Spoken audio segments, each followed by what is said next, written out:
Segundo vídeo de religiões comparadas, falando exatamente do modalismo, né? Existe hoje alguns adeptos que são chamados adeptos modernos do monarquianismo modalista. Dentre dos principais que ganham uma forma mundial de conhecimento seria o pentecostalismo da unidade. O pentecostalismo da unidade acaba acreditando na divindade de Jesus e entendem Jesus, o Filho de Deus, é a manifestação do Deus do Antigo Testamento, o Senhor em carne. Quando Jesus estava na terra, ele referiu a Deus como o Pai, pois Deus causou a sua concepção através do Espírito Santo. Eles também acreditam que, como Deus é Espírito e o Espírito Santo é usado para descrever Deus em ação, desta maneira, Pai, Filho e Espírito Santo são considerados títulos pertencentes ao Deus único, não como descrição individuais ou distintas de cada um.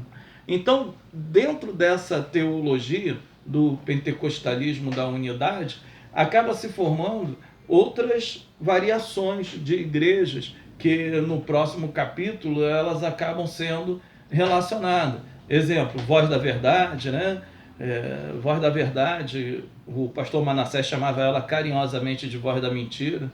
Eu me lembro, achei ela até engraçado, que acaba sendo bem utilizado, né, as músicas deles dentro dos cultos, né, por toda a minha vida. Então essas músicas acabam fazendo sucesso e divulgam essas seitas, né? Esses pensamentos adversos, vamos utilizar dessa maneira, esses pensamentos adversos dentro das igrejas, e muitos cristãos das igrejas mais ortodoxas acabam por fim sendo influenciados por essas doutrinas, porque assistem programa, pregações, e eles não escondem a sua visão. Tem o Tabernáculo da Fé, tem o 666 também, acaba acreditando numa forma de unicentismo, e algumas outras igrejas também.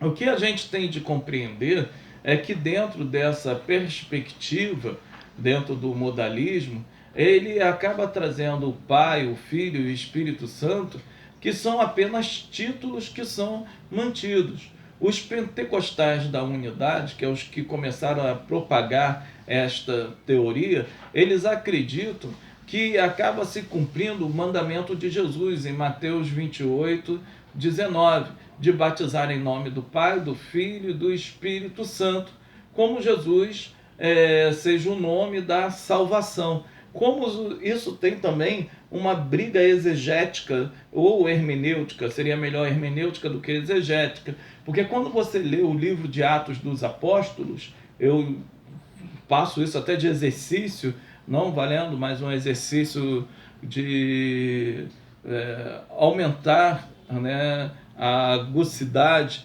de vossas expertises, que é a observação em que nome os apóstolos batizavam. Se os apóstolos batizavam, segundo o livro de Atos, no nome do Pai, do Filho e do Espírito Santo, ou se batizavam em nome de Jesus. Você vai ver que os apóstolos batizavam em nome de Jesus. E então esses modalistas, eles acabam falando que eles batizam em nome de Jesus porque unicamente eles acreditavam que Jesus Cristo era Deus. E para eles, ponto, era uma palavra, seria lacusto causa infinite. Então, né, seria como o que eu falei, seria não adiantaria falar, pois essa causa seria infinita. Então, eles têm isso como um ato, né, dentro deles. Contudo, grande parte da teologia tenta começar com uma compreensão de Deus do Antigo Testamento, a fim de entender o que os primeiros apóstolos teriam acreditado sobre Jesus. E isso, então, vai trazer uma discrepância muito grande na visão do Deus do Novo Testamento. Você pode pegar as ações do Deus do Antigo Testamento e comparar com as ações do Deus do Novo Testamento. E isso então vai criar algo que é chamado textos conflitantes. Você vai encontrar um Deus que manda apedrejar pessoas e que o seu sangue seja sobre eles, e depois você vai encontrar um Deus no Novo Testamento falando que essas pessoas devem se arrepender do seu pecado. Então tem algo, né, um abismo que a gente não consegue explicar. A gente vai ver o salmista falando, né? Bem-aventurado aqueles que pegarem a cabeça dos seus filhos e derem com eles nas pedras. E vai ver Jesus Cristo falando, bem-aventurado aqueles que perdoam seus inimigos. Então tem um abismo, né, de entendimento que muitas das vezes se torna-se complicado de entender.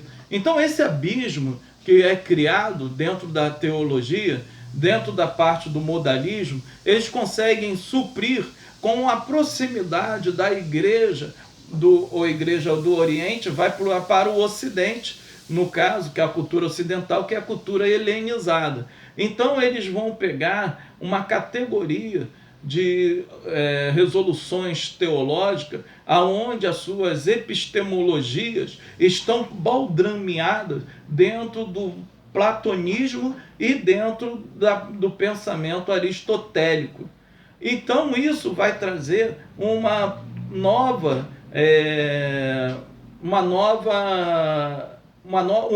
novo aspecto de entendimento e de redação sistemática sobre o que nós chamamos de redenção através de uma narrativa. Assim, a distinção que é encontrada nos escritos do Novo Testamento entre Deus Pai e Jesus é entendida como uma tentativa de identificar Deus Pai e Jesus juntos, em vez de separá-los mais do que necessariamente do que nós já sabemos que assim ocorre. Então a teologia da Igreja de Deus, da Sociedade Missionária Mundial, inclusive tem representação aqui no Brasil, e os seus jovens, eles acabam sendo um exemplo de modalismo. Eles fazem campanha missionária, evangelística, e quando as pessoas chegam ali, eles acabam ensinando a respeito do modalismo cristão.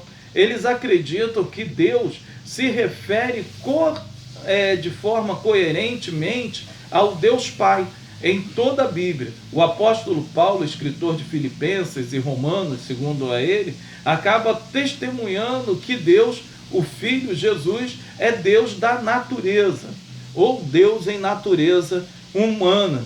Acaba identificando a ele como um único Deus, o Pai Jeová, que acaba nascendo em carne e vem trazer o Espírito Santo em forma humana, né? Então ele, segundo a Nyan Chas Gong, que ele vai trazer um ato de crença de que o Deus, ser Deus, Filho de Jesus Cristo, de acordo com a Bíblia, Deus, o Espírito Santo, também deve ter um nome. O nome do Espírito Santo, segundo a eles, é um nome que traz a esperança para toda a humanidade, e não apenas um nome que vai trazer o seu ensinamento, claro, o seu ensinamento dentro da medida do ser humano, dentro da medida da compreensão do que seria o modalismo para estas pessoas. Qual seria o pensamento, então, do modalismo? O modalismo, então, ele acaba enxergando que o pensamento do ser humano concernente a Deus, que é Pai, Filho e Espírito Santo, ele não está correto. Esse pensamento deveria, então, ser transformado no que se chama pensamento único. E esse pensamento único é o que traz a esperança de uma nova vida em Cristo Jesus, que é de acertar o entendimento de que Jesus Cristo, ele é o único Deus. Mas e o Espírito Santo? Segundo o modalismo, moderno, o Espírito Santo, ele é a força de ação e atuação desse Deus. Então este não seria Deus, seria uma força onde o ser humano consegue assim identificar. Para um melhor entendimento, vamos ver no próximo vídeo sabelianismo. Que Deus abençoe.